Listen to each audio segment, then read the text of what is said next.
नमस्कार मंडळी, लग्नानंतर होईलच प्रेम या मालिकेच्या पुढील भागात आपल्याला असं पाहायला मिळणार आहे की मानिनी काव्याला जीवासाठी चहा घेऊन जायला सांगते।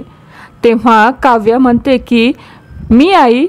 तेव्हा मानिनी म्हणते की हो तूच जायचं आहेस। त्यावेळेस मिथुन हा सावरण्याचा प्रयत्न करतो।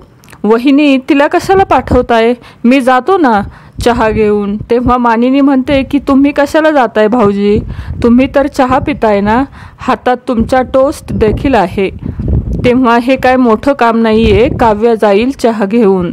तर इकडे आपण पाहतो की नंदिनी अतिशय दुःखी झालेली असते, ती खूप रडत असते। ती जीवाला म्हणते की जीवा, तुम्ही एकदा सांगा की तुम्हाला डिवोर्स हवा आहे तर मी स्वतःहून डिवोर्स देऊन तुम्हाला यातून मोकळं करेल। मी तुम्हाला स्वतःहून डिवोर्स देईल, माझ्यावर विश्वास ठेवा। मी स्वतःहून तुमचे आणि मिस केचे लग्न लावून देईल आणि तुमच्या डोक्यावर मीच अक्षदा देखील टाकेल। फक्त तुम्ही एकदा मनापासून सांगा की तुम्हाला डिवोर्स हवा आहे। आणि त्यावेळेस जीवा काहीही उत्तर देत नाही।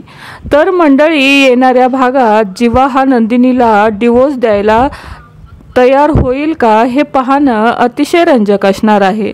तर मंडळी, लग्नानंतर होईलच प्रेम या मालिकेचे नवनवीन अपडेट पाहण्यासाठी आपल्या चॅनलला नक्की सबस्क्राईब करा। धन्यवाद।